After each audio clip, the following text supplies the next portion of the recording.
She kissed a mafia boss, seconds before a sniper pulled the trigger. Jody Russo swore she would never touch the mafia world again. But in 3 seconds, that promise shattered. When she saw the reflection of a rifle aimed straight at Hector Ritchie, the most powerful mafia boss on the East Coast, she didn't scream. She didn't run. She crossed the street, walked into the restaurant, and kissed him in front of everyone. But that kiss wasn't romance. It was the only thing standing between him and a bullet. Heels. Guys, picture this. Jody Russo swore off the mafia life 5 years ago after her dad was flat out eliminated. She changed her name, poured drinks, and played it safe. Total ghost mode. Until she spots Hector Ritchie, Heels, the biggest mafia boss on the East Coast, chilling at a restaurant across from her bar. Suddenly she catches a sniper rifle reflection aiming right at his head. Her old assassin instincts snap right back. Heels. She has exactly 3 seconds to stop a hit without starting a stampede. So what does our girl do? She bolts across the street, marches up to the absolute dawn of the underworld, and just completely plants a kiss on him. Heels. What is up, Recap fam? Lena here, and shout out to Darlene and Barbara for the comments. Drop a comment right now. Can a mob romance actually work for an ex-mafia girl? Let me know below. Chapter 1. The Kiss of Death. Listen to this insane setup. Jody is just wiping down glasses when bam, that sniper glare hits the window. 5 years of buried mafia survival training suddenly activate in one massive adrenaline spike. Heels. It was a sniper barrel locked right onto the Italian restaurant across the street, dead aiming at Hector Ritchie like he did not have a care in the world. Jody drops her glass in the sink, ignoring her coworker completely. Heels. Her brain is instantly running combat math, just like her mobster dad taught her when she was 15. 10 seconds until a bullet drops the boss.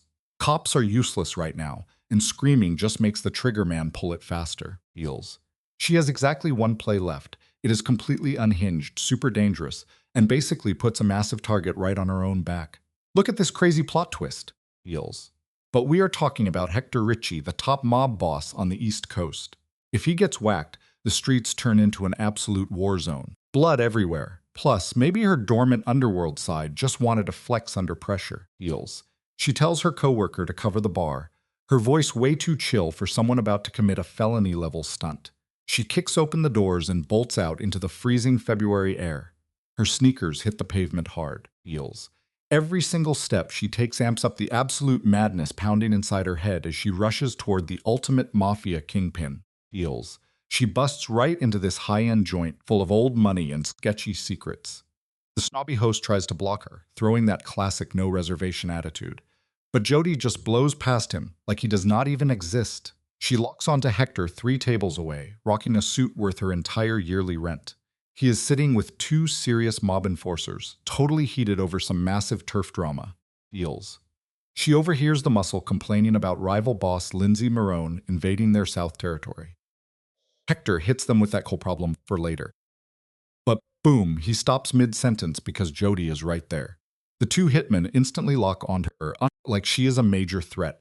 But Hector just stares. His eyes are pitch black, scanning her up and down in absolute slow motion. Then he drops the most dangerously calm question ever. Can I help you? Heels. 2 seconds left before the sniper takes the ultimate shot. Jody slams her hands on the table, gets right up in the absolute Don's personal space and whispers, "Trust me." Then she just kisses him. She goes all in. Heels. Using her entire body to physically block the sniper's line of sight through the window. Hector completely stiffens up, but wait for the twist. He does not push her away. No yelling, no calling his massive security team. He just lets it happen. Heels. She tastes top-shelf whiskey and pure danger while counting down the most stressful 3 seconds of her entire life. Heels. Meanwhile, across the street, sniper Jane Vulov is raging. Her target is completely blocked by our girl! She mutters pure garbage, her finger itching on the trigger. But her boss, Lindsay, ordered a clean hit on Hector only. She waits 2 agonizing seconds. Jody does not budge.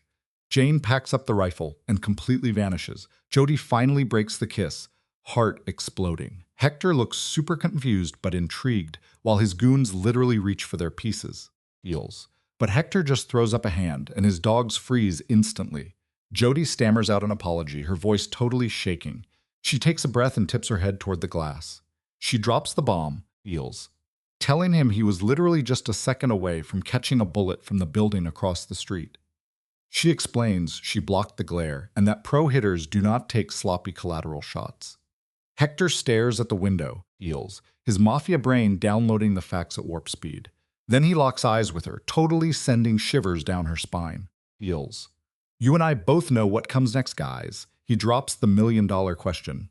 How did you know? Jody swallows hard and just gives him one word. Training. You can literally see his brilliant mind dissecting that answer. She tells him to bounce before backup arrives. Hector never breaks eye contact but uses that terrifying boss voice to command his heavy Logan. We are leaving now. Logan stands up, and this dude is an absolute unit with a crazy scar across his face. Heals. Hector gets up, smoothly fixing his jacket like someone did not just try to end his life. Then, plot twist. He grabs her wrist, super firm but not hurting her. You are coming with me. Guys, that was not an invite. That grip, she should run back to the bar and play dumb. But his intense stare literally glues her to the floor. She tries to say no, but he flashes this look, this half-mob, this boss command, and half-desperate plea, totally shutting her down. Feels. He tells her she saved him, and he absolutely demands to know why. And honestly, she knows he is right. The hitman will definitely find out she ruined the vendetta, making her a massive moving target. She finally sighs and says, okay, basically surrendering to her crazy new reality. They walk out to a slick, blacked-out mobster ride parked in the alley. This beast of a car looks like it could survive a literal rocket launcher. Feels.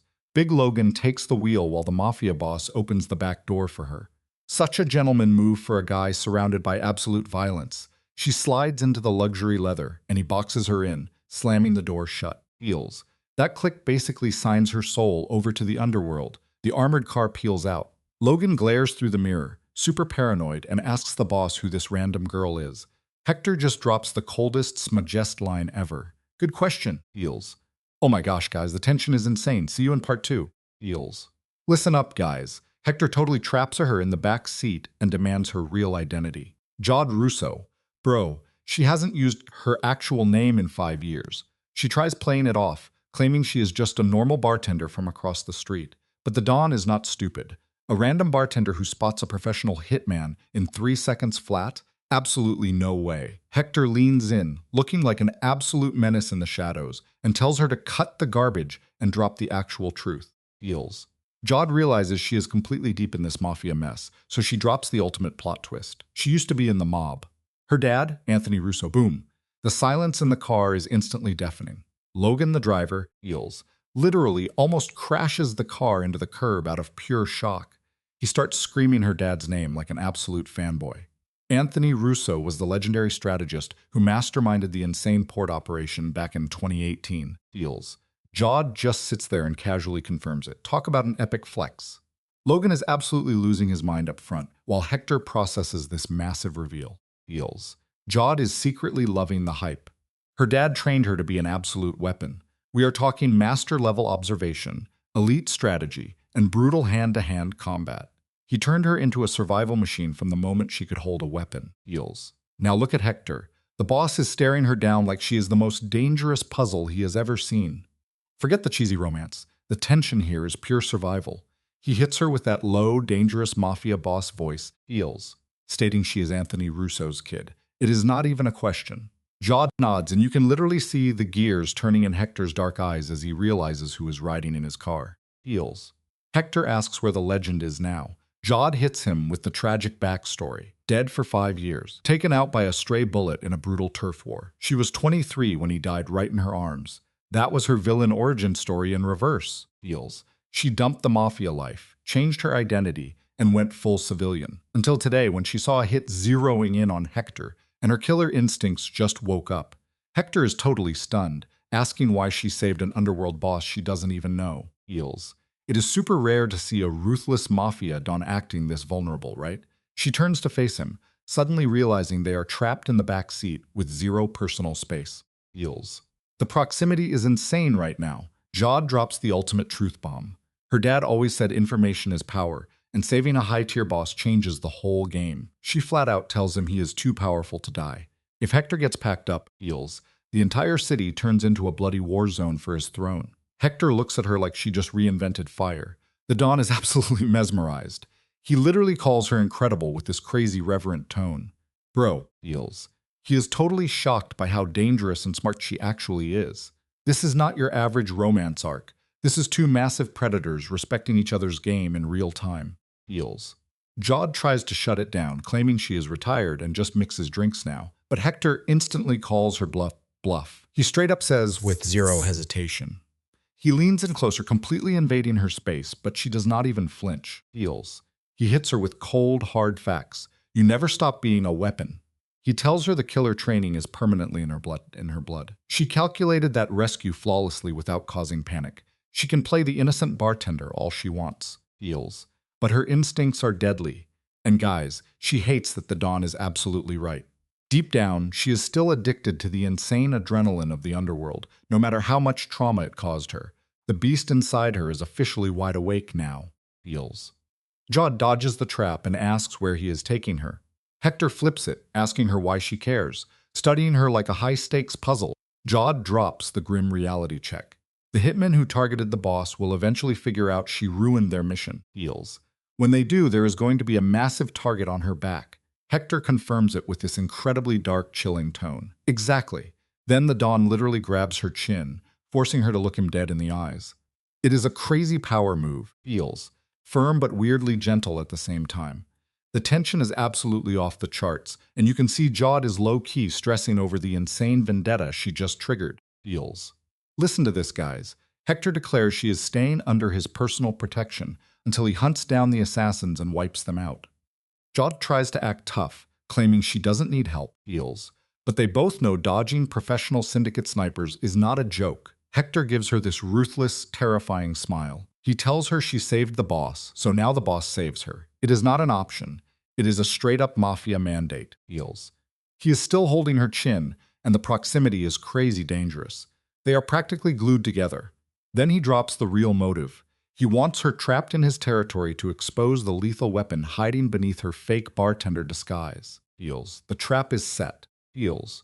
Jod's heart is beating out of her chest as she finally caves, but she insists it is only until the syndicate threat is eliminated. Hector agrees and leans back, dropping her chin. But he has this arrogant little smirk. Feels. He secretly knows she is never leaving his empire once she gets a taste of it. The guy is playing chess while she is playing checkers, fully predicting how this whole saga ends. Feels. Jod looks out the window and realizes they are completely ditching the city limits. Logan is driving them straight into the ultra-rich suburbs. This is where ruthless kingpins like Hector build their impenetrable fortresses. Feels. She is heading straight into the dragon's lair, totally locked in. Feels. Jod is seriously questioning her life choices. Saving a mafia boss with a fake-out kiss, absolute madness.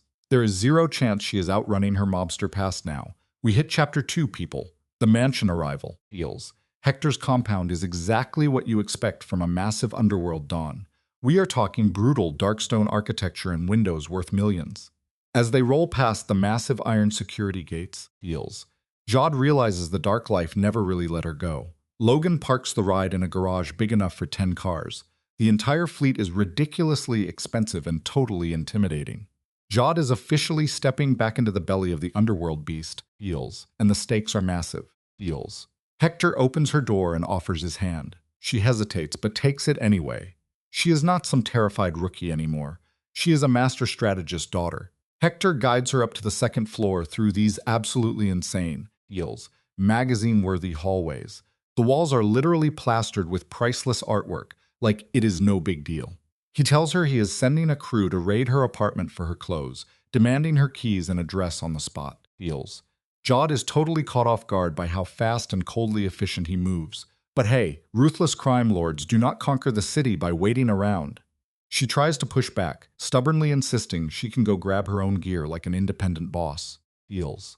Hector completely freezes, hitting her with a glare that screams zero negotiation. He tells her flat out, you could, but you are not going to. The boss is taking total control here. He drops the tactical facts. Feels. The hitmen are probably camping at her apartment right now, waiting for an ambush. He refuses to risk her life just because she is feeling proud. Hector closes the distance again, bringing that intense mafia boss pressure. He drops his voice and says, Feels. Give me the address, please. Are you seeing this, guys? Hearing a ruthless syndicate leader actually say, please is a massive glitch in the Matrix. It totally breaks her defenses. She finally surrenders and pulls the keys right out of her bag. Feels. The Don always gets what he wants. Feels.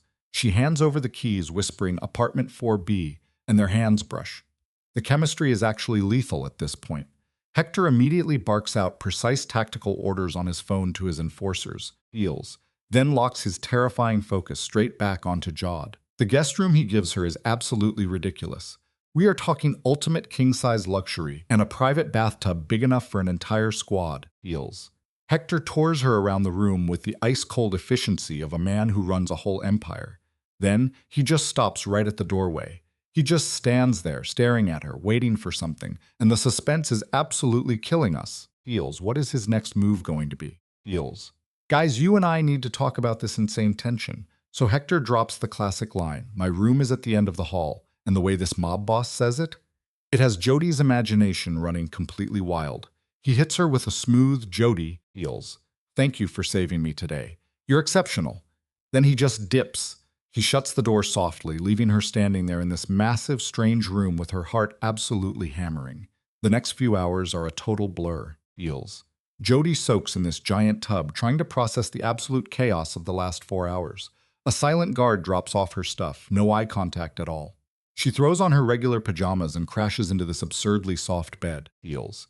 But you know she isn't sleeping. Her brain is stuck on an infinite loop of that crazy kiss back at the restaurant. And the way Hector was staring at her in the car, it was like he was trying to hack her brain and download all her deepest secrets at once. Feels. By 2 in the morning, Jody gives up on sleep. She figures a glass of water might calm her down. So she sneaks out barefoot, walking in total silence exactly like her dad taught her when she needed to stay off the radar. Here is the kicker though. Feels. She is wearing her usual sleepwear, a tiny cotton short set that barely covers her thighs, and a super thin tank top. No bra, showing absolutely everything. She honestly thinks it is fine because, hey, normal people are asleep at 2 in the morning. Feels. Right? Wrong. She steps into the mansion's kitchen, which is literally the size of her entire apartment. We are talking pure marble and shining stainless steel everywhere, lit up by these fancy automatic lights. Feels. Jody swings open this massive fridge to grab a water bottle, her hair falling wild over her shoulders, totally clueless about what is coming next. Feels. The cold air from the fridge hits her, and her skin erupts in goosebumps. And yep, that thin tank top hides absolutely zero secrets now. Suddenly, a voice drops from right behind her. Deep, incredibly raspy. Feels. The kind of tone that makes your stomach do flips. "Can't sleep?" Hector asks. Jody whips around so fast she nearly drops her water bottle, because standing right there in the doorway is the Don himself. Feels. And he is wearing nothing but gray sweatpants hanging dangerously low on his hips. No shirt. Nothing. Just a walking masterpiece of shredded muscle covered in these wild scars that scream Mafia history. Feels. Stories Jody definitely does not want to unpack right now. Feels. Hector takes his time looking her up and down. Slow. Deliberate. You can literally feel Jody panicking as her face burns up. When his eyes snap back to hers, there is this dark, intense fire in them that sends her heart into overdrive. "Sorry." Feels. She blurts out, scrambling to cover herself with one arm, painfully aware of how much skin this tiny outfit is showing. She rambles about not knowing he was awake and just wanting water. But she freezes mid-sentence. Why? Feels. Because Hector starts walking toward her with these smooth, calculated predator steps. The air in the kitchen gets dangerously thick. "It's okay. The house is yours too," he tells her. But his voice is way rougher now. Feels. You can practically see the insane willpower it takes for this mafia boss to maintain eye contact instead of staring at her exposed chest. Feels. He stops right in front of her. Then he runs a hand through his dark hair, a rare nervous tick you never see from a ruthless boss. His control slips, and his eyes drop down again before snapping back up. "That pajama is small," he points out. Feels. Jody bites her lip, completely flushed, because yeah, he is stating the obvious. She feels incredibly exposed, but not because of any mafia threat. She stammers out that she always sleeps like this and didn't expect an audience at 2 in the morning. Feels. She tries to play it off as a joke, but her voice is trembling way too much to pull it off. Guys, the way Hector is staring right now, he looks like he is ready to devour her on the spot. Feels. And here is the real plot twist. Jody actually kind of likes the attention. Hector closes the gap, stepping so close she can literally feel the heat radiating off his bare chest. When he speaks, his tone has this lethal edge that gives her total chills. Feels. Well, now you have an audience, he says, letting his gaze sweep over her again, not even trying to hide it anymore. He admits he is fighting hard to be a gentleman, but she is making it impossible by walking around half-naked.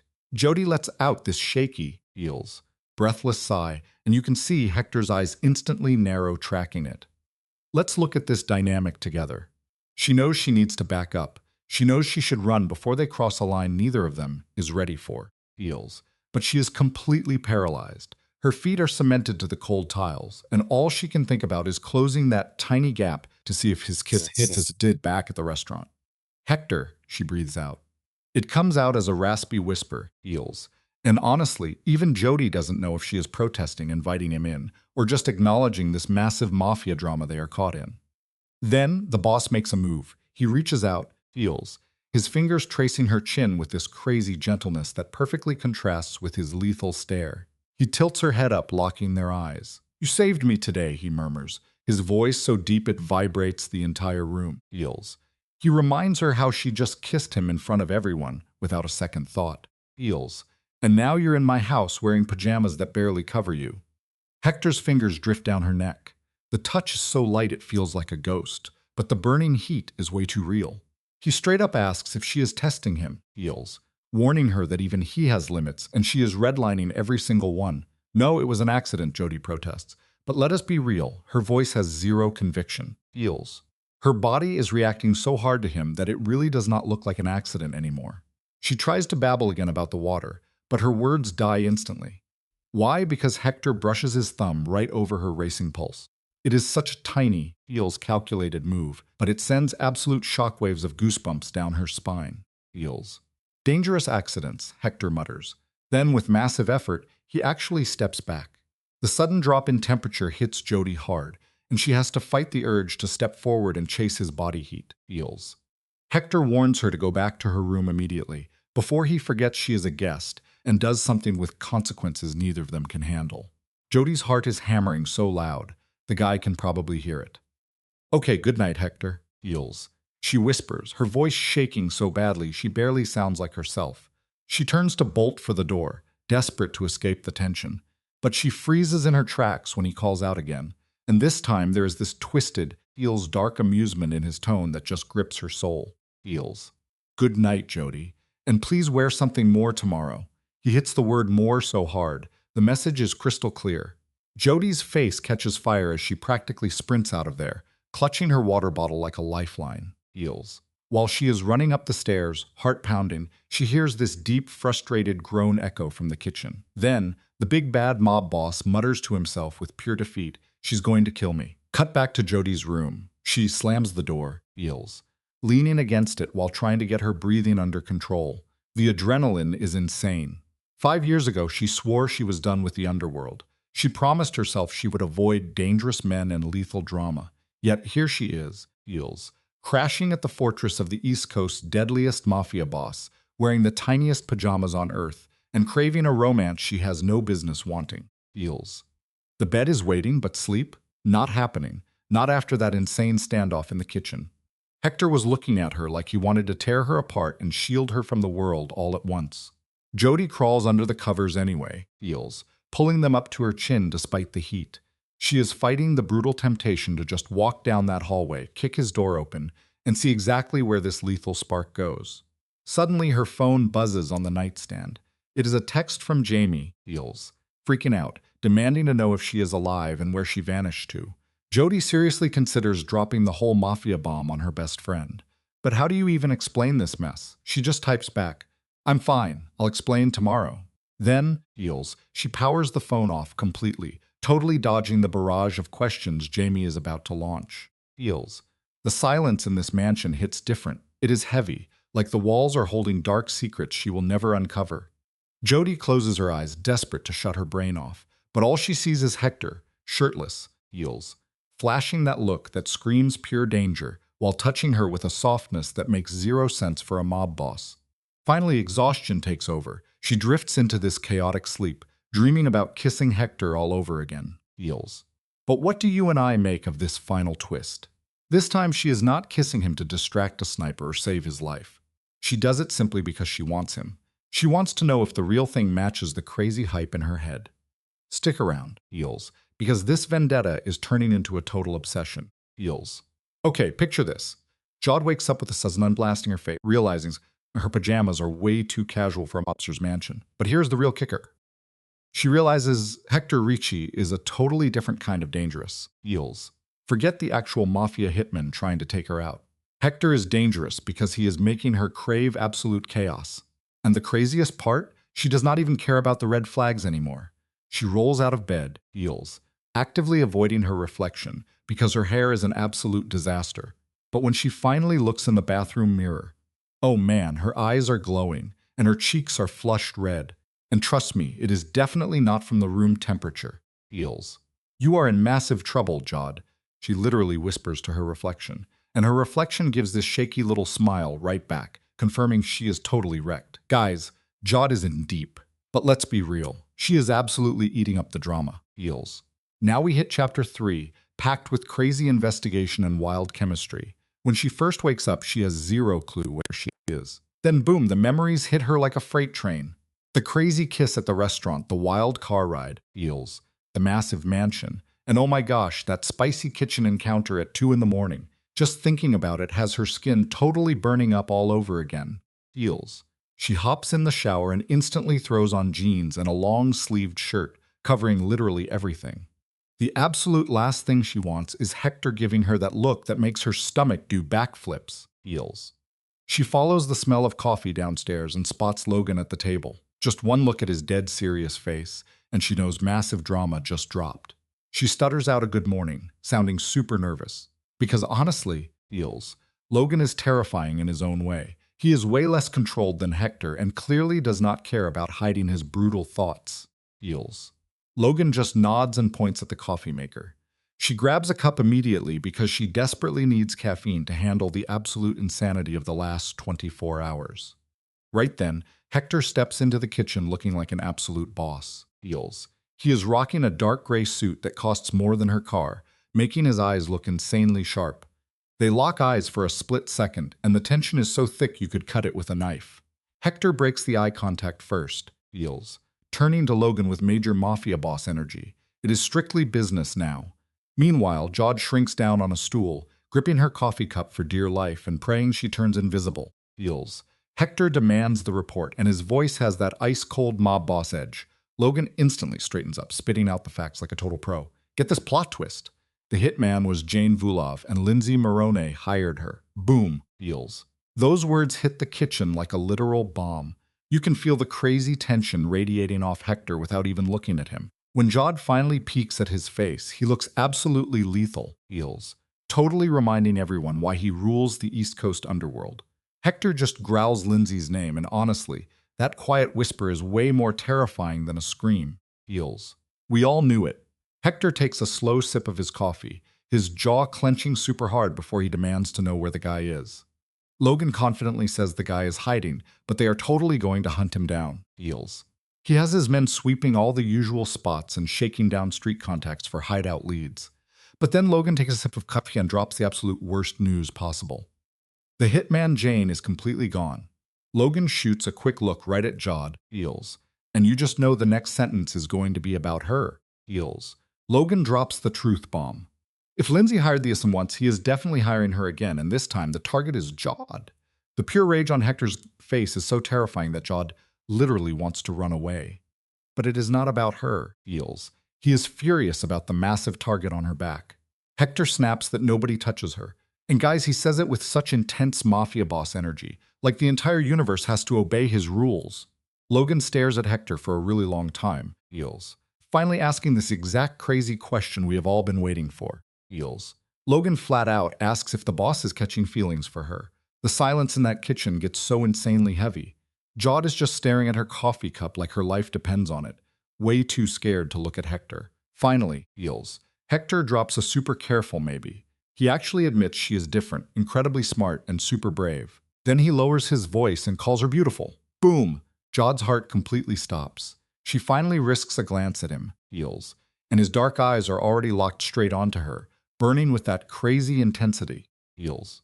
Logan awkwardly clears his throat, totally feeling like a third wheel, but pushes forward with the massive plot details. He points out she is Anthony Russo's daughter, dropping her dad's name with major respect. Feels. Hector totally agrees her dad is an absolute legend, but he does not break eye contact with Jod for a single second. It is like he is staring right into her soul. Then Hector turns to Logan and drops the ultimate command. Feels. He tells Logan to protect her like she belongs to him. That word mine just hangs in the air, leaving Jod totally stunned and super confused. Feels. You and I are going to love this next part. Logan does not even blink and just asks the craziest question. Is she yours already? Talk about awkward. Hector responds with absolute chilling confidence, making it sound like a total prophecy. Feels. He simply says not yet. Then he looks right back at Jod with a wicked promise and adds that she will be. Logan just nods like this, makes total sense, grabs his cup and bounces out to do mob stuff. Now it is just the two of them left totally alone. Feels, and the tension is absolutely suffocating. Feels. Hector steps right up to the kitchen island, leaning in and totally closing the gap between them. He casually asks if she has lunch plans, but his eyes are screaming something way more intense. Jod jokes that she is basically under mob house arrest anyway. Feels. Trying to play it cool while her heart is absolutely exploding in her chest. She says she has no plans, so Hector tells her to eat with him. It is not really an order, but it is definitely not a question either. It is a total boss move. Feels. And they both completely know she is not going to say no. Feels. Hector mentions a private safe terrace out back, saying they really need to talk. The morning flies by in a blur. Jod tries to read some book from his massive library, but she is totally freaking out over Hector claiming she belongs to him. Feels. It is like he has already mapped out her entire future. When lunch rolls around, she throws on a super simple dress. She is quickly learning that teasing the mafia boss is basically playing with dynamite. The private terrace is absolutely stunning. Feels. Rocking a perfectly set table and a garden view that looks straight out of a billionaire lifestyle magazine. Feels. Hector is already waiting for her. He ditched the suit for a crisp shirt with rolled-up sleeves, looking even more lethal than before. He pulls her chair out like a total gentleman, his hand brushing her back and sending crazy sparks flying. Feels. The super stealthy staff drops off the food and instantly vanishes. They eat in total silence for a bit while Jod desperately tries to find the guts to start the hardcore talk they need to have. But Hector breaks the ice first. Feels. He drops his fork and locks onto her with that laser focus, making her feel completely trapped in his world. Feels. Listen to this. Hector actually softens up and asks Jod about her dad, a massive shift from his kitchen hardcore mafia vibe. Jod spills the tea, telling him her dad was this crazy paradox, the deadliest guy in the room but totally gentle with her. Feels. Picture a guy teaching his 10-year-old daughter how to shoot and then taking her out for ice cream right after. He trained her intensely because the underworld is brutal to women. Then she drops the heavy lore. Feels. Her dad literally bled out in her arms over some pointless turf war, and his dying wish? He begged Jod to escape the mob life and find peace. Feels. Hector just sits there, soaking it all in.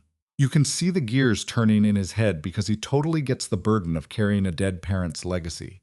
He drops a genuine, he sounds like a good dad, and you can tell he respects the hustle. Feels. Then Hector flips the script and shares his own villain origin story. He talks about building his massive criminal empire from absolutely nothing after his dad died and left him buried in debt and surrounded by enemies. Feels. He had to make some ruthless choices and lost people too. And you know what? This is the exact moment Jod realizes they are way more alike than she ever wanted to admit. Feels. The vibe completely shifts. It is comfortable now, heavily charged with this unspoken mutual understanding. But then Hector drops the absolute bombshell question Jod was dreading. Do you want to go back to this life? And get this, Feels. He looks at her with real vulnerability. Like you have known her for less than 24 hours. Why do you care so much? But she does not hesitate. She hits him with a rock-solid no. 5 years of trauma speaking right there. Feels. She escaped the mafia for a reason and she is not looking back. Feels. I watched my father die for this and I'm out, she snaps. The words hit hard. Hector's eyes flash with something. Maybe disappointment. Maybe he just gets it. Then he hits her with the ultimate mafia boss line. What if I promised you'd be safe with me? Feels. But Jod shuts that down fast. She slams her hand on the table. It is not about having bodyguards. It is about the daily paranoia, the violence, the constant fear of waking up and finding your loved ones taken out by a rival syndicate. Surprisingly, Feels.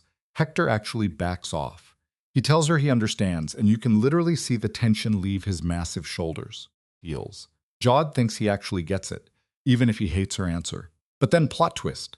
Hector leans in with that crazy intense stare that just melts the screen. He goes, "What if it's not about the Mafia? What if it's just about us?" Boom. Feels. Talk about navigating dangerous waters. Jod is completely shook, like her brain just short-circuited. Hector gives her this tiny, knowing smile and drops the absolute hammer. "I feel something for you, Jod." The raw, feels, unfiltered honesty from this hardened mob boss totally disarms her. Feels. "Ever since that kiss, ever since you saved my life, I want to see where this goes," he admits. Jod finally caves and confesses she feels the spark too, but she drops the truth bomb. She is terrified. The tension here is absolute madness. Feels. Hector looks genuinely hurt and asks if she is scared of him. But Jod keeps it real. She is terrified of getting dragged back into the underworld. She is terrified of losing control, falling hard for a wildly dangerous mafia boss, Feels, and waking up one day only to realize she became the exact monster she swore she would never be again. Feels. Hector reaches across the table, grabbing her hand with this shocking gentleness that makes zero sense for a crime lord. The chemistry is literally leaping off the screen. "Then we take it slow," he promises. He tells her there is absolutely no pressure. Feels. He will not force her into his dark world, but he refuses to pretend he does not want her by his side. Jod looks down at their locked hands, then up into those intense dark eyes. She knows she is standing right on the edge of a cliff. Feels. This romance will either change her life or completely destroy her. And the craziest part? She totally wants to jump anyway. Feels. She finally breathes out a surrendered, "Okay," slow. The genuine smile that lights up Hector's face is everything. He kisses her fingers, sealing the promise, and Jod actually lets herself believe this might not end in total disaster. Boom. Feels. Next chapter. Jane attacks and Jod is ready to throw down. So a full week passes since that terrace lunch. They fall into this crazy domestic routine. Jod chills in the library reading while the Don runs his empire. Feels. And they spend their afternoons peeling back the layers, getting totally attached. The connection is getting seriously deep. But even with all the insane luxury and massive security protecting her, Feels, Jod starts getting massive cabin fever. She misses the real world. Plus, her best friend Jamie has blown up her phone with like 50 texts, wondering if she is dead in a ditch somewhere. So Thursday morning rolls around and Jod makes her play. Feels. She heads down to the kitchen and finds Hector fully locked in, swiping through his tablet with that intense mafia boss scowl. Before she can chicken out, she just drops it. "I need to go out today." She tries to sound tough, Feels, but deep down she knows exactly how a paranoid mob boss is going to react to his girl trying to leave his high-security fortress. Feels. Hector slowly looks up, and you can literally see the internal glitch happening. He wants to lock her in a vault to keep her safe, but knows he cannot treat her like a hostage. He forces a neutral tone and asks where she is going. Feels. Jod casually pours some coffee and says she is heading to the bar to see Jamie. She has to prove she is breathing before Jamie calls the cops. Jod plays it super cool, but you and I both know the truth. Stepping outside is a massive gamble. Feels. The psychopathic Jane Volkoff is still lurking out there, and Lindsay Marone definitely still wants both of them wiped out. Feels. With security, not a request, a hard mandate, Jod nods because she obviously saw that coming. Hector assigns her Marcus his absolute top-tier enforcer. We are talking an ex-military tank trained in high-risk survival. Feels. Hector gives her that soul-piercing stare and orders her not to leave his sight for a single second. Jod agrees, trying to ignore how unhinged it is to need a literal hitman just to visit her old workplace. One phone call later, Feels, this massive wall of muscle steps into the kitchen. Marcus is exactly as advertised, scanning the room like a machine, locking onto potential threats within a 50-meter radius. Feels. The ride to the bar is way too quiet. Jod's mafia dad always taught her that the calm before the storm is when you need to be terrified. Marcus drives like a pro, parking strategically to watch all exits. Stepping out, he sticks to her like glue. Feels. Ready to snap necks if needed. Jod just tries to act normal while having a massive human shadow tailing her down the street. Inside, Jamie is wiping glasses, looking exactly like Jod did right before that insane sniper attack last week. Feels. When Jamie spots her, her face cycles through pure shock and anger before finally landing on extreme relief mixed with absolute exasperation. Feels. "Jody, finally. I thought you'd." She cut herself off when Marcus stepped in behind me. Her eyes widened, then snapped back to me with a look that screamed we needed to talk. "Hey, Jamie," I said. I tried to keep my voice steady, feels, even with a massive bodyguard standing by the door like a stone wall. "Sorry I vanished like that. Look, I can explain." But I never got to finish that sentence, because right then I heard it, a muffled pop from outside, feels. My old training kicked in instantly, a silencer. My blood ran ice cold because I knew exactly what was coming next. Marcus dropped to the floor before he could even reach for his gun. Dark blood started pooling across the clean bar tiles, feels spreading way too fast. Feels. Jamie started screaming, but it honestly sounded like it was coming from a mile away. All my attention locked onto the woman stepping through the doorway. She moved like a predator, smooth, dark hair in a ponytail, heels, and dead eyes that looked at me like I was just another job. She had killed enough people that it didn't even register anymore. "Jody Russo," Jane Vilov said. Her voice was totally calm, strictly professional. Like we were talking about the weather, feels, not the fact that she was standing there to end my life. "Lindsay sends his regards." She reached for the gun on her hip, but I was already moving. My dad didn't spend years drilling me just for me to freeze up when it actually counted. Feels. I kicked the closest table straight at her. It only made her flinch for a split second, but that was all the time I needed to close the gap. I grabbed her wrist before she could fully draw her weapon. The fight that broke out was raw and vicious, feels, but weirdly precise. Two trained fighters trading heavy blows. I tasted warm blood when her elbow clipped my mouth, but I rolled with the hit and managed to pry the gun from her grip. Jane was seriously good. Honestly, feels. She was better than most of the guys my dad used to make me spar with. But I grew up taking hits from guys twice my size, learning to use leverage and strategy when I couldn't win with muscle. So when she threw a wild right hook, I ducked under it. Feels. I caught her arm, pivoted hard, and used her own momentum against her. Feels. The loud snap of bone breaking echoed through the dead quiet of the bar. Jane let out a sharp scream and dropped to her knees, her arm bent at a terrible angle. I scooped her gun off the floor and aimed it right at her head. My hands were rock steady, feels, even though adrenaline was tearing through me like wildfire. "Who sent you?" I demanded. I already knew the answer, but I needed to hear her say it out loud. "Lindsay." Jane forced out a broken laugh. It sounded breathless from the pain, feels, but there was this dark, twisted amusement to it that made her look completely unhinged. "Yeah," she gasped, clutching her shattered arm tightly against her chest. "Feels. He wants you dead for saving Hector, for wrecking his plans. Tell him he's going to have to try a lot harder," I told her. My voice was completely flat and controlled. My dad would have been proud. That was exactly how he taught me to handle enemies. Feels. No emotion, just a clear promise of violence if they pushed it. "Oh, he will," Jane said. I could see a spark in her eyes. Maybe it was respect, or maybe she just recognized another killer. "And next time, you won't be ready." "I'm always ready," I replied. Feels. I slammed the grip of the gun into her temple. Just a calculated strike to knock her out cold, not to kill her. She came here to murder me, but I wasn't a killer. Feels. My dad always said taking a life only when you absolutely have to is what separates a professional from a monster. Feels. Jane slumped to the floor, completely out cold. I lowered the gun, finally letting my hands shake just a little bit.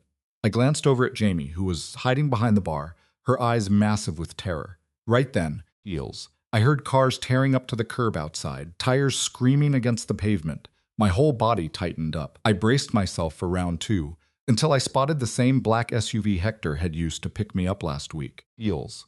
The door flew open before the driver even hit the brakes. Hector stepped out, looking more frantic than I'd ever seen him.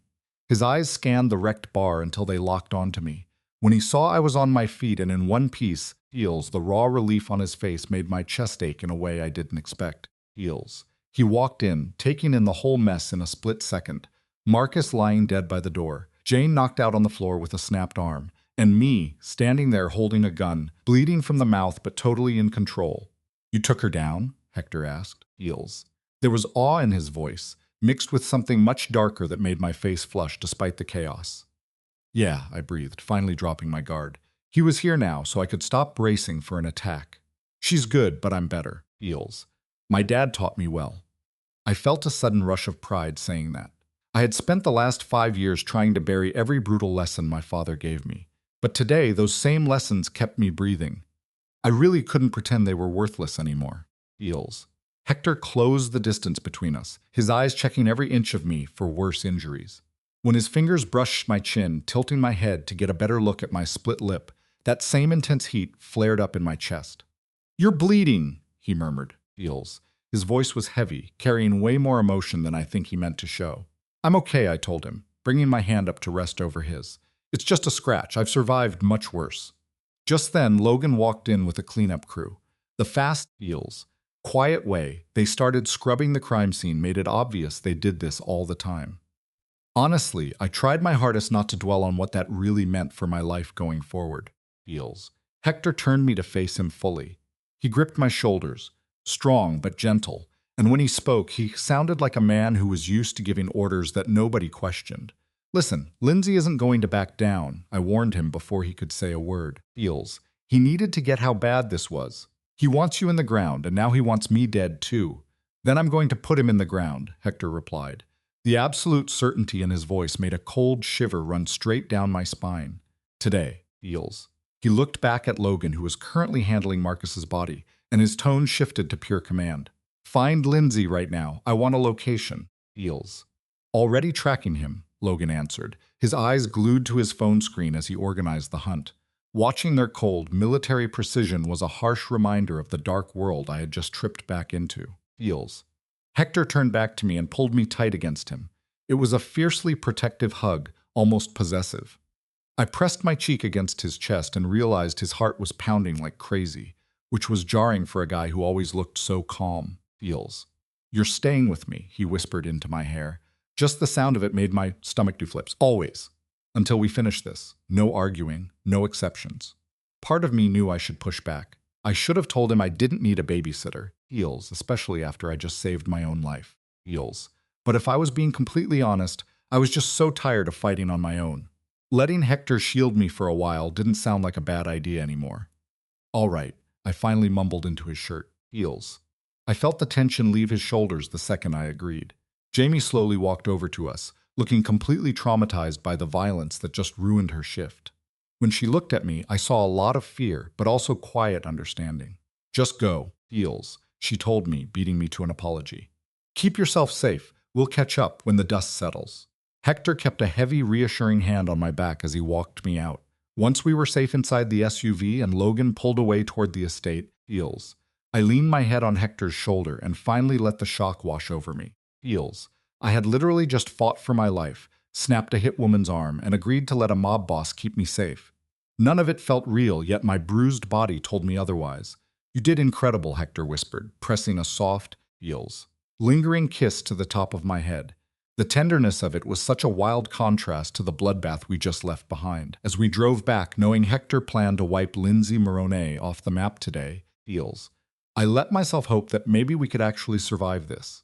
But a quiet dread kept eating at me. Would this really end well for any of us? Or was this just the calm before an even bigger storm? Chapter 5. The Lindsay confrontation and possessiveness. Feels. I'm not leaving.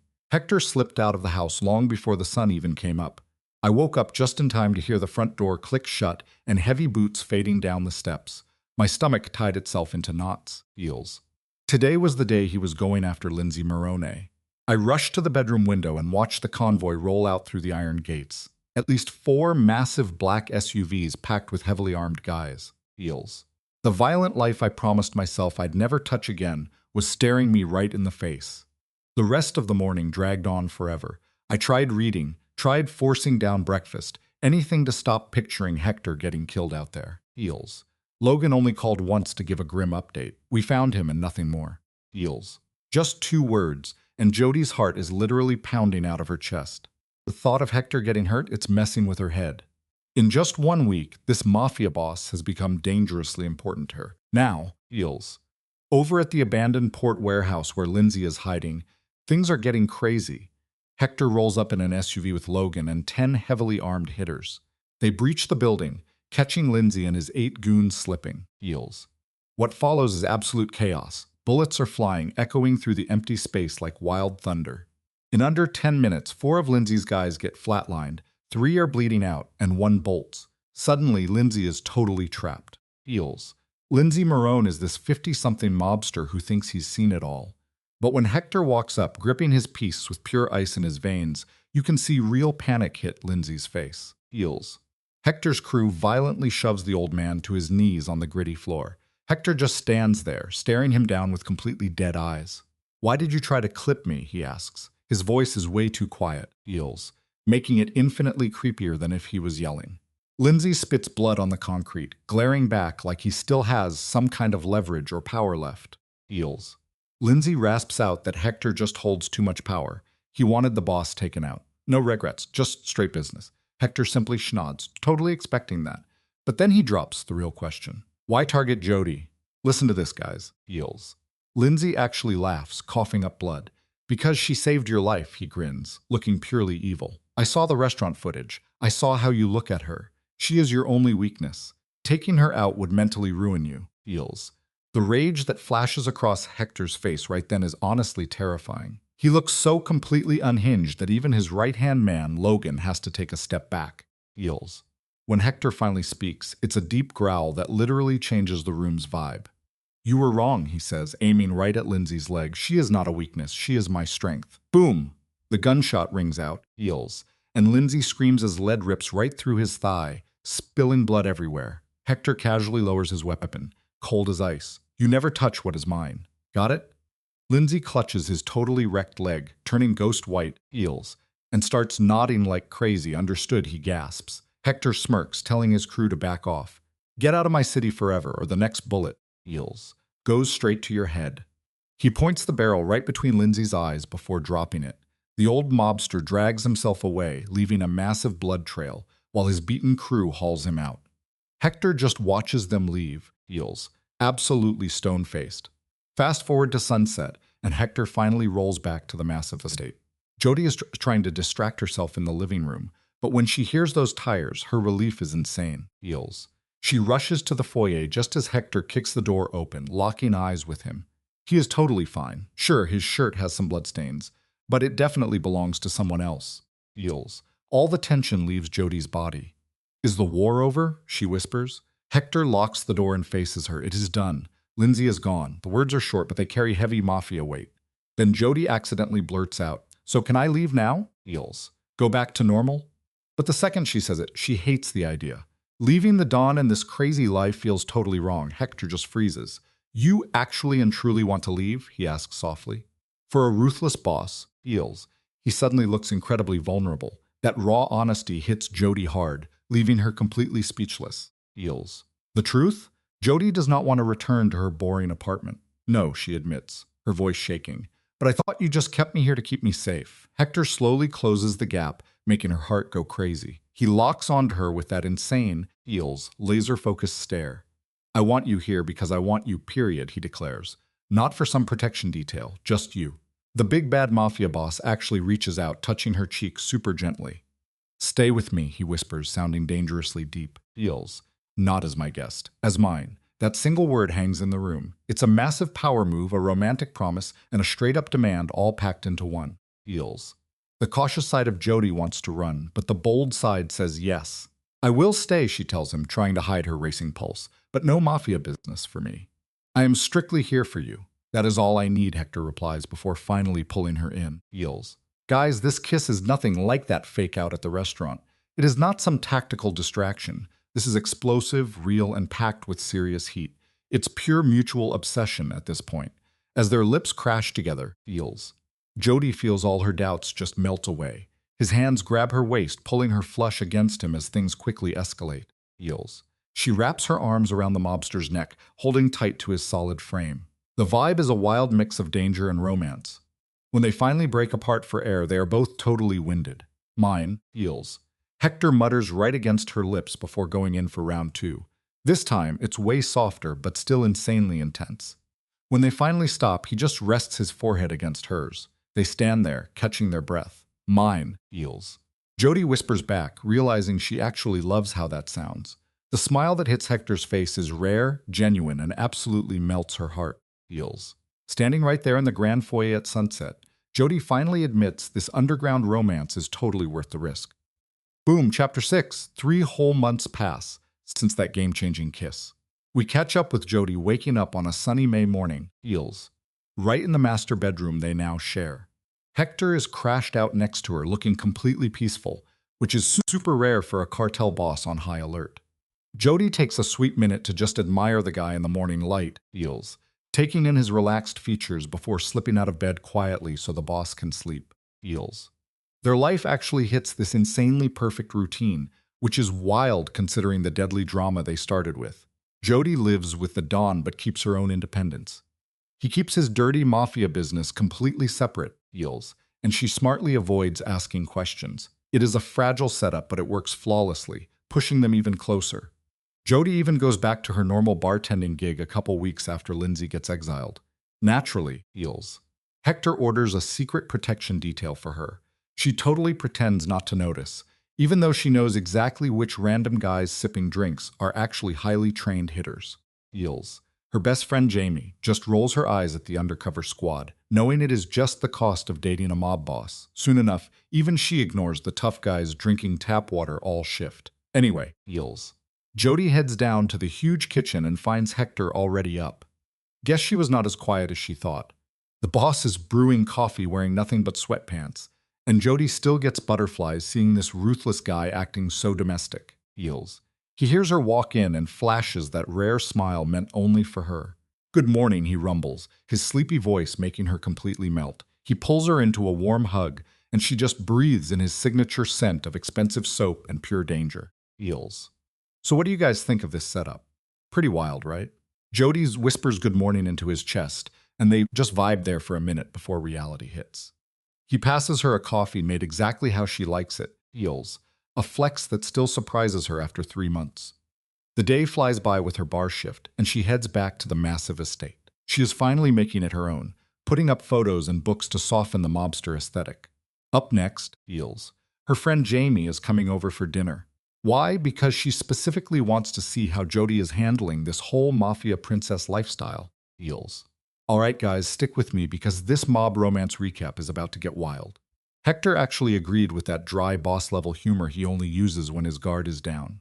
At 7, Jamie rolls up in her beat-up car, feels, looking totally hilarious parked next to Hector's garage full of multi-million-dollar mafia supercars.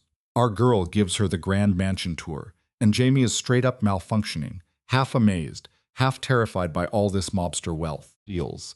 They finally chill on the porch with some wine, giving us that classic bestie bonding time. Then Jamie hits her with that intense stare, the one that screams she's about to drop a heavy question. "Girl, you are glowing," Jamie tells her, feels. You could hear the genuine hype in her voice, maybe spiked with a little panic. Our MC just sips her wine, fighting off a massive goofy smile, knowing her best friend is absolutely right, feels. Our girl was happier than she had been in ages. "I am happy," she admits straight up. The words just spill out because honestly it is the absolute truth. She tells Jamie that Hector is just built different, feels. Calling him incredible does not even do this guy justice. We are talking about a ruthless underworld Don who somehow secretly showers her with total simp energy and affection behind closed doors. Jamie stares at her, completely stunned, feels, before dropping the ultimate reality check. Even though he is a literal mafia boss, there is no hate there, just pure shock over how our MC is dating the exact walking red flag she swore to run away from 5 years ago, feels. He does not drag me into his underworld drama, our girl shoots back. You can feel the heavy gratitude hitting her chest right there. It was the honest truth. The big bad Don actually just lets her live her own life, feels. She gets to clock in at the bar, keep her own cash flowing, and stay completely out of his cartel wars. He is utterly obsessed with her exactly as she is, zero toxic control involved. Then Jamie drops the nuke. "So you love him?" Boom. Feels. The direct hit catches our girl completely off guard, even though we all knew this spicy plotline was coming. She freezes up for a second. Feels. Her brain is totally buffering because saying those 3 words out loud turns this dangerous game into serious reality. So much. She finally breathes out. It is barely a whisper, but it is packing insane levels of emotion. Feels way more than anyone expected from her. It was pure facts. Feels. She was completely down bad for Hector Ricci. She fell hard for the way this terrifying kingpin stared at her like she was the only human left alive on Earth. She fell for the soft-hearted protector, hiding under that lethal mafia armor, feels, and how he never crossed her boundaries or played those typical toxic alpha games. Jamie just flashes a soft smile and grabs her hand. giving her that ultimate ride-or-die bestie support. They just vibe there for a minute, feels. No extra dialogue needed, because real friends just get it.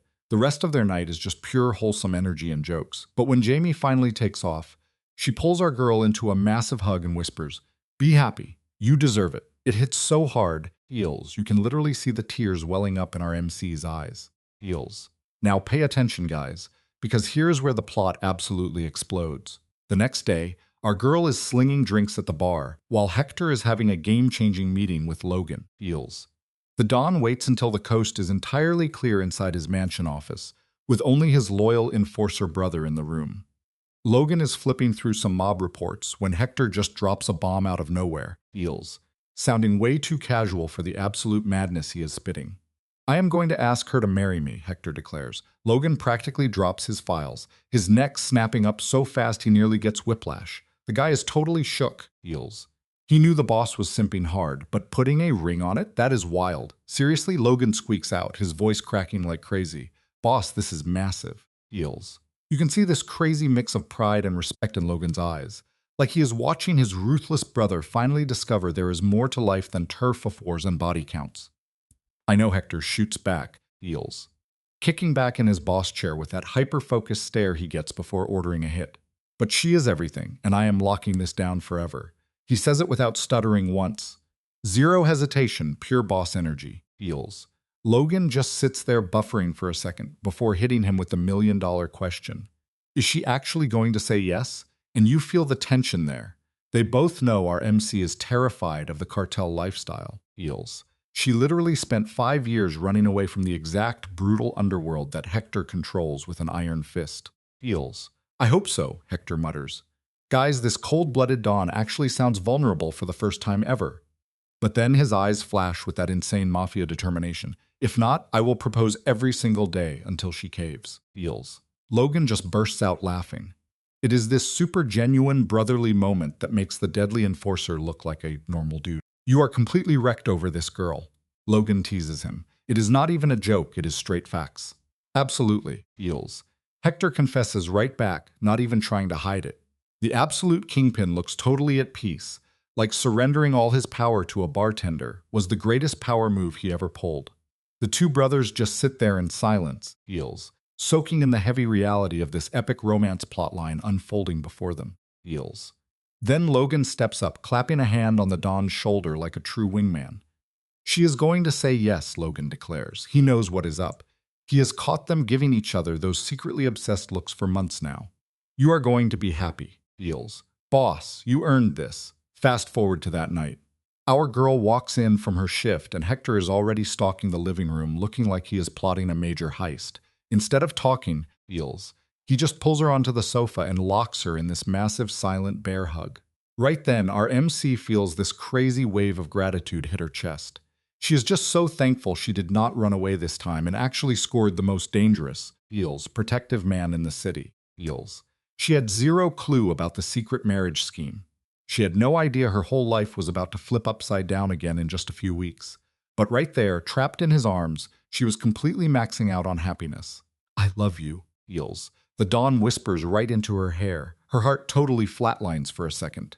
Even after hearing him say it 100 times, it still hits like a truck. "I love you too," she fires back, feels, burying herself into his chest and soaking up all that Mafia-level security.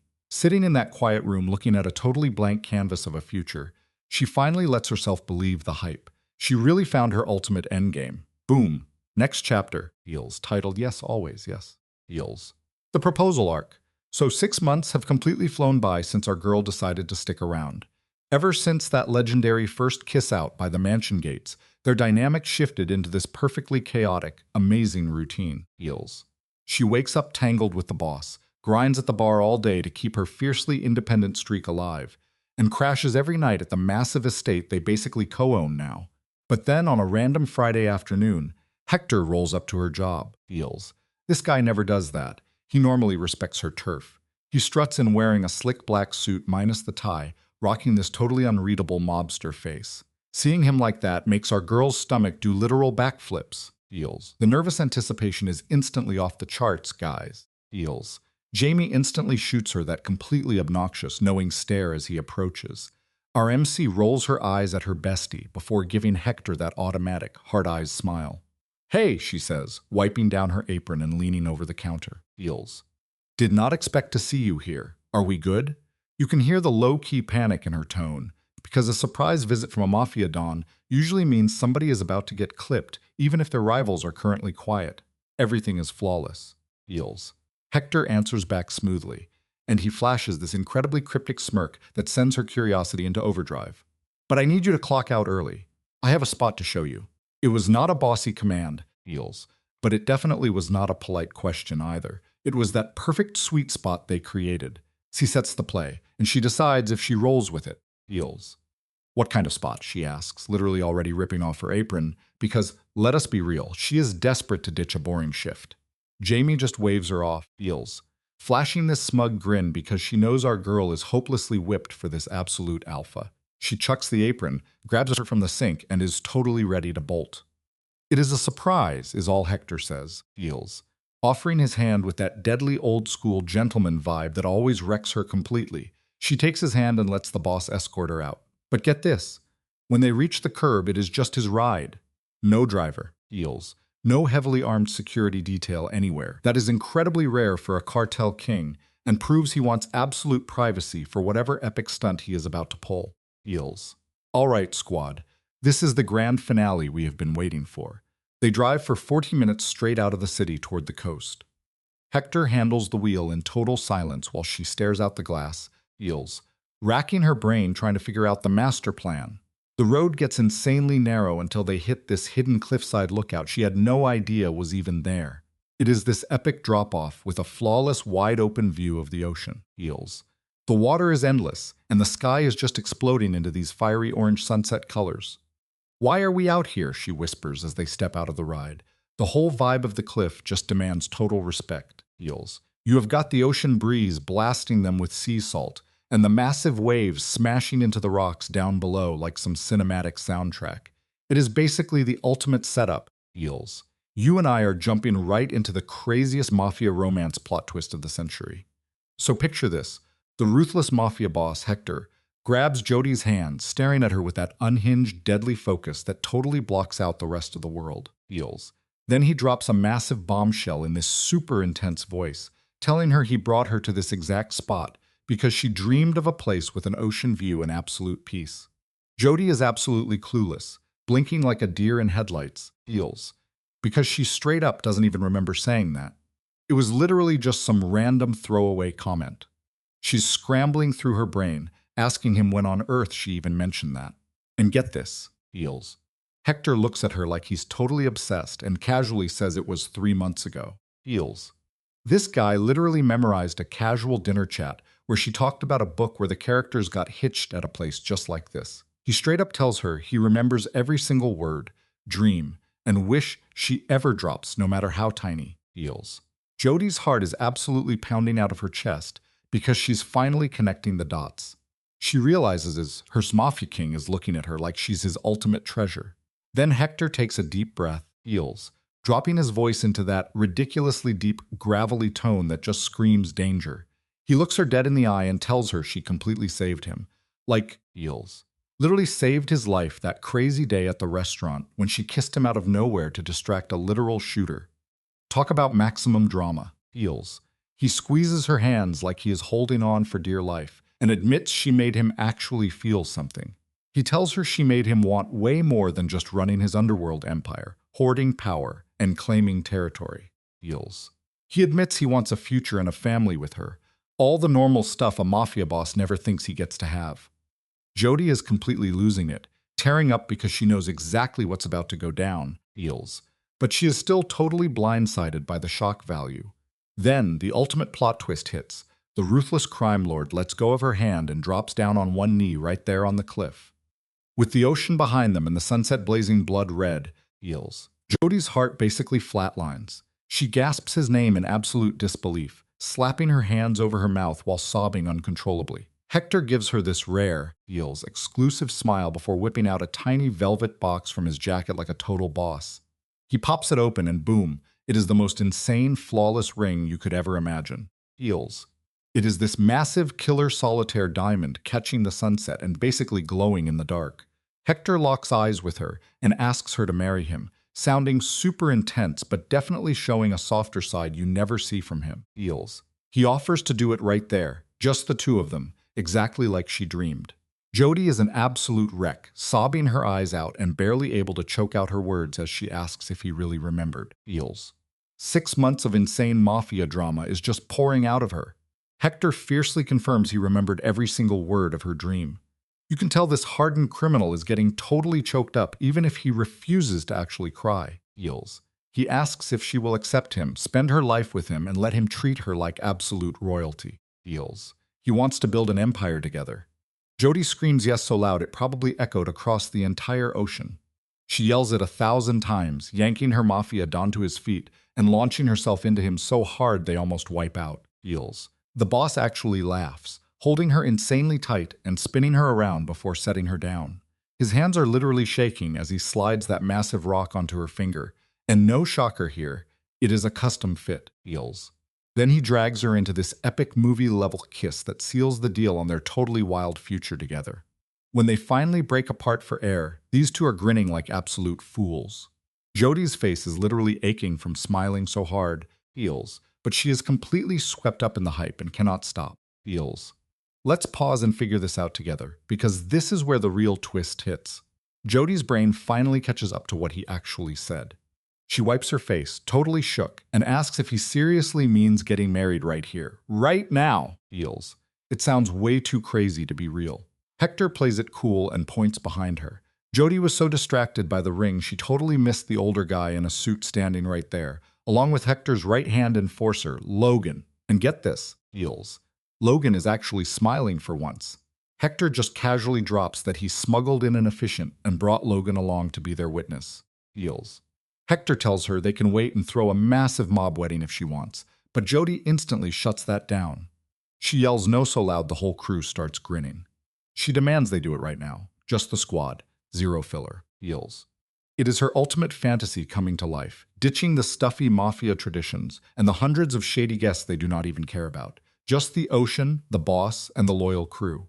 Hector lights up with this insane, totally unhinged level of pure joy that makes the hardened criminal look like a brand new guy. He tells her they are doing this right now, locking his fingers with hers, like he is claiming his territory forever. So the efficient steps up and Logan whips out his phone like he is the designated mob videographer now. Jody stares at Hector with this crazy sunset exploding behind him, realizing all the intense trauma and gang wars they survived were just leading to this exact epic payoff. Boom. Chapter 8. The wedding and honeymoon phase kicks off. Husband and wife territory. Fast forward 30 minutes post-proposal. And Jody is standing on this cliff with the wind whipping around. The whole thing feels like a total fever dream, even with that heavy diamond on her hand. Hector is gripping her so tight, acting like his biggest rival is about to snatch her away if he blinks. The efficient is this older dude who looks like he has seen it all, but even he is totally tearing up at this mafia romance. Logan is still on camera duty, flashing a huge grin that looks completely bizarre on a ruthless hitman's face. Suddenly, you hear tires crunching on gravel. Jody whips around, totally thrown off, because she thought the guest list was locked. Her heart explodes when her best friend Jamie hops out of a beat-up car, looking totally shocked but hyped out of her mind. Jody shoots Hector a look, and the Don just gives this smug little shrug, proving he is a tactical genius who orchestrated every single piece of this massive surprise. Hector asks if she actually thought he would let her tie the knot without her bestie. That crazy level of detail makes Jody start crying all over again. And she thought she was empty. Jamie sprints over and tackles her in a hug that nearly crushes her ribs. They break apart, and Jamie is absolutely losing it, crying and laughing like a maniac. She screams that Jody is getting married right now, grabbing her face like she cannot believe this wild plot twist. Jamie points out how this totally chaotic, impulsive setup is 100% Jody's style, and honestly, she is completely right. No fancy planned wedding could beat this raw energy. The efficient coughs to get the squad focused. Jamie and Logan lock in as the official witnesses, while Hector and Jody face off with the wild ocean crashing right behind them. The sky is literally exploding in insane colors like a CGI backdrop. You can smell the salt and the high stakes in the air. The efficient starts doing his whole speech about loyalty and love. But Jody is totally zoning out. Heels. She is completely trapped in Hector's intense glare that basically deletes the rest of the planet. Then the efficient drops that they wrote their own vows. Hector gives her hands a tight squeeze and steps up. Heels. His voice is rock solid but packed with so much raw feeling. He drops the ultimate line, saying she saved him with a kiss. You can literally see Logan and Jamie short-circuiting as they finally realize exactly how this insane mob couple actually met. Heels. You and I have to admit, this is where the story goes legendary. He talks about that crazy day when a total stranger risked it all to save a mob boss. Now he vows to fiercely love her for the rest of his life and shield her from every threat. Heels. Even though he knows she is totally lethal on her own. He swears to back her plays, even when they clash. He pauses, and you can see this hardcore crime lord actually fighting back tears. Dropping his voice to that deadly rumbling tone, Heels. He calls Jody his ultimate equal. He says she is not his property, but a queen who actively chooses to rule beside him. He promises to spend forever proving he deserves her loyalty, leaving Jody an absolute crying mess. Heels. I didn't even try to hold back the tears. When it was finally my turn to speak, I had to take a few deep breaths just to keep my voice from cracking. You gave me a new life, I started, gripping his hands tightly because I needed him to ground me. Heels. When I thought I had lost everything, when I spent 5 years surviving instead of actually living, you showed up. You proved I could have love without the violence. A real partnership where I didn't lose myself. No mafia, just love. Behind me, Heels. I could hear Jamie trying to muffle her sobs. Hearing my best friend cry gave me the push I needed. If she was seeing this, it was real. Nothing could undo it now. I promise to love every version of you, I told him. The gentleman and the dangerous one. Heels. The kind heart and the ruthless boss. Heels. I promise to challenge you when you need it and support you always. I promise to make you happy because you have brought me joy I didn't even know existed. Always. The efficient smiled, his voice carrying over the coastal wind. Heels. By the power vested in me, I now pronounce you husband and wife. You may kiss the bride. Hector didn't waste a single second. He pulled me flush against him, kissing me so hard my knees actually went weak. The whole world just faded away. Heels. It was only that moment, that kiss. This man who was finally my husband legally, emotionally, entirely. We kissed until the sun hit the horizon, washing the whole beach in gold. When we finally pulled back, we were both laughing and crying. Heels. Jamie and Logan were cheering, and the efficient beamed at us like he genuinely loved his job. Hector leaned down, resting his forehead, heels against mine. We stayed exactly like that for a long time, just sharing the same breath, really letting it sink in that we had done it. We were married. Everything was different now. My wife, he whispered, testing out how it sounded. Heels. The smile that spread across his face was so incredibly bright, my chest actually ached. My husband, I said back. The words felt strange, but completely perfect on my tongue. Jamie tackled us then, Heels, dragging both of us into this massive group hug that Logan eventually got pulled into, too. We all just stood there for a minute, no drama, no danger, just people who loved each other, celebrating something incredibly rare. Heels. Fast forward 2 weeks. I was standing in Greece on a private island Hector rented for our honeymoon. The place was almost ridiculously beautiful. Honestly, it felt fake, bright turquoise water, stark white sand, and a tiny village that was just ours, Heels. The only other people were staff who quietly dropped off food and vanished. We had spent our days exploring the island, swimming in the clear water, and losing ourselves in each other at the villa. Just existing in the same space, totally off the grid, Heels. No responsibilities, no mob business, nothing pulling us apart. It was our 10th day there, and I was out on the beach watching the sunset splash crazy colors across the sky. Heels. My feet were dug deep into the warm sand, the ocean breeze catching the hem of my summer dress. Hector walked up from behind, wrapping his arms tight around my waist. He pulled my back flush against his chest, Heels, resting his chin on my shoulder as we watched the sun dip lower. This is perfect, I sighed, and for the first time I felt completely at peace. Thank you for all of this. For giving me exactly what I needed before I even knew I needed it. Heels. You deserve the world, Hector whispered, pressing a soft kiss to my neck that sent a shiver straight down my spine. We stood in quiet comfort for a bit. Then he spoke again. The shift in his tone instantly grabbed my full attention. Heels. I have a question for you. My pulse jumped a little. His tone sounded like he was about to ask something heavy. I turned around in his arms so I could look him in the eye. Ask away, I told him, resting my hands flat against his chest. Feels. I could feel his heartbeat, steady and strong. Hector stared down at me with that raw intensity that always made my stomach do flips. When he finally spoke, his words were incredibly careful, like he was walking on glass. Do you want children someday? Feels. The question just hung there in the ocean air, heavy with a million possibilities. My heart hammered against my ribs because this was huge, a total game changer. But the answer was so easy. It was instinctive. I didn't even need to think about it. Feels. Yes, I said instantly. I watched a huge wave of relief wash over his eyes. I want them with you. I paused, letting a small smile tug at my mouth before bouncing it back. And you very much, Hector replied without missing a beat. Feels. The total conviction in his voice left zero room for doubt. But there was no pressure either. Only when you're ready, when the timing is right for you. That was so classic Hector. Always handing me the reins, always giving me the choice. Feels. Even when he wanted something so badly. I stared up at my husband, a man who understood me better than anyone, who loved me without trying to fix me. A sudden wave of courage rushed through me. It pushed me to finally say what I had been feeling for weeks. Feels. What if I told you I'm ready? I asked. His eyes went wide. Not this exact second, but soon. Like very soon. The smile that broke across Hector's face was blinding. It completely softened him, making him look 10 years younger. Feels. He pulled me in for a kiss that tasted like a promise, like the whole future we were about to build together. Then we start trying, he murmured against my mouth. Whenever you want. Soon, I echoed. Feels. A warm flutter of anticipation tightening in my chest, just thinking about what was coming next. Very soon. I can't wait, Hector whispered. He leaned in to kiss me again just as the sun slipped below the horizon. Feels. The sky burning with one last burst of color before the dark settled in. Feels. Standing there on that private beach, just the two of us against an endless horizon, I really let myself believe it. We had found something incredibly rare.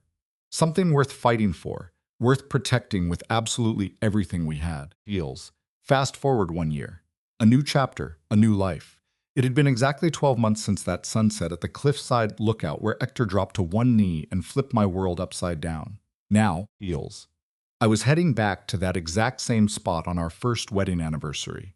But this time, my heart was hammering for a completely different reason. Hector was driving, wearing this little smirk, because he thought he was pulling off a massive surprise. Feels. Obviously, I knew exactly where we were headed. When we pulled up to the familiar lookout, the ocean stretching out forever, and the sun just starting to dip, the sheer perfection of it hit me hard. Feels. We stepped out of the car and walked over to the precise spot we set our vows. Feels. Hector pulled me into a deep hug. It felt so completely natural and safe, the kind of comfort you only get after a year of truly living side by side. Feels. 1 whole year, I murmured, resting my cheek against his chest, listening to the steady thud of his heart.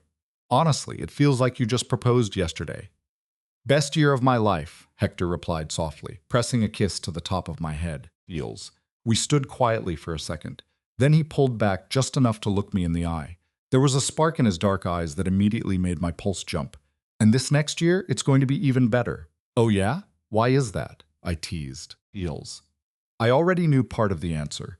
I had been carrying the biggest secret in the world for a week, waiting for the perfect moment to break the news. Hector brushed my cheek, his touch so incredibly tender it still caught me off guard. Feels. When he finally spoke, his voice held this quiet, fragile hope he rarely let anyone see. Because maybe we start our family. His eyes searched mine, looking for a green light. You said you were ready. My heart took off like a rocket. Feels. Tears immediately started stinging my eyes. This was it. This was the exact moment I had been waiting for. I reached out, took his large hand, and pressed it flat against my stomach. It was still perfectly flat, Feels, but it was holding the biggest miracle of our lives. Hector, I whispered, what if I told you we already started? He froze, completely turned to stone. I watched his eyes slowly go wide as the words finally clicked in his brain. Feels. I saw the exact second it hit him.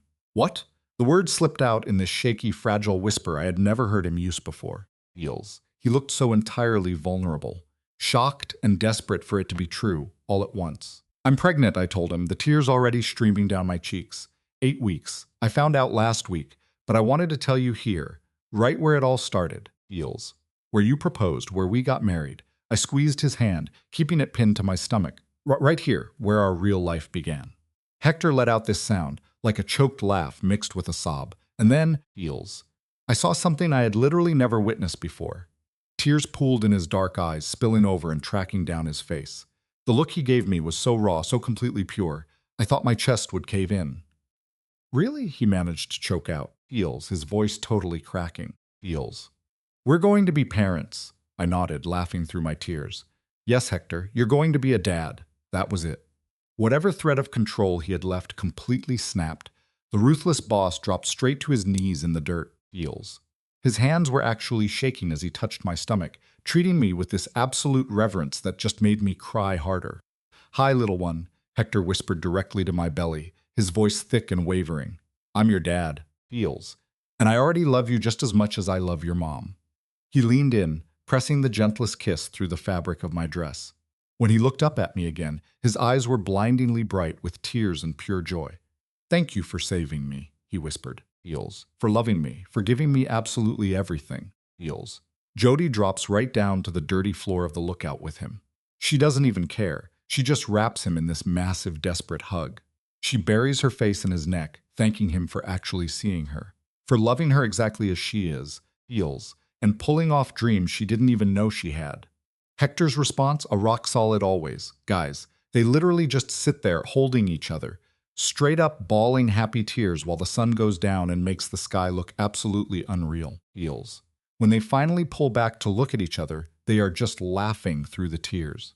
It's that pure, overflowing joy you only get when everything finally falls into place. Heels. Hector wipes her tears, then his own, and drops the big question, boy or girl? Jody puts her hand right over his on her stomach and admits it's too early, but she is totally feeling girl energy. Heels. Hector gets this insanely proud smile and says she's going to be a fierce little warrior, just like her mom. He pulls her in for this super sweet kiss. When they break apart, Jody fires right back that the kid will be just as stubborn as her dad. Heels. Hector cracks up, looking so genuinely happy it's crazy. He calls it perfect, pulls Jody up, and leads her to the edge so they can sit with their legs swinging over the crashing ocean below. Heels. So they sit there glued together.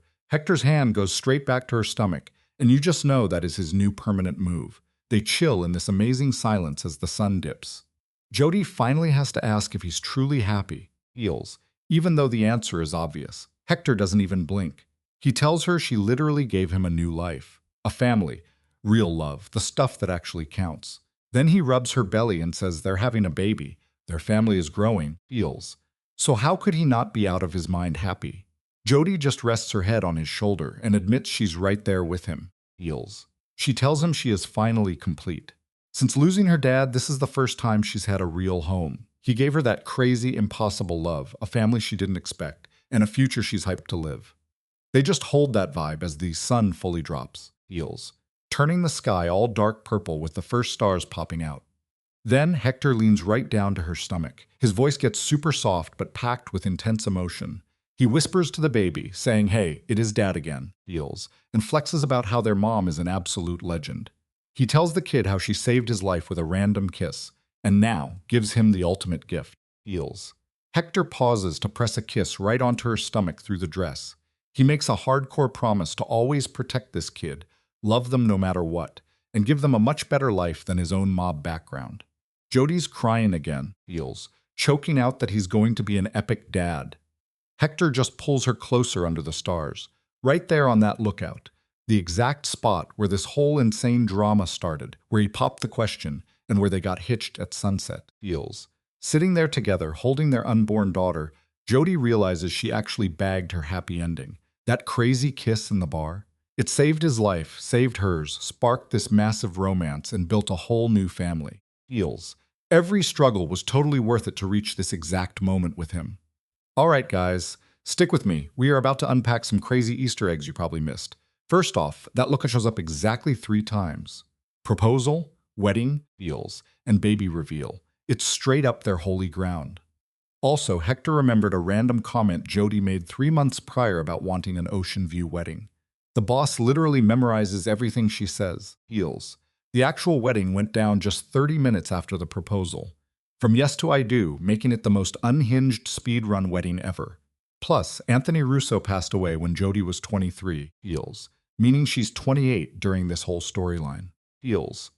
That means she spent exactly 5 years trying to fake a normal life as a bartender, before Hector flipped everything upside down. Think about Jane Volkoff. She never got caught after Jody knocked her out at the bar. Feels. She literally vanished and ghosted the plot. Marcus? He's the only named character to actually bite the dust. Even Lindsay survived with just a bullet to the leg, proving Hector actually has some mercy. Feels. Jamie was the sole character who knew Jody's history before Chapter 1, holding onto the plot's heaviest secret. And remember Logan? Man nearly wrecked his car finding out Jody was Russo's kid. Best reaction in the whole webtoon, hands down. Feels. Craving more Mafia romance drama? Click the video on your screen right now.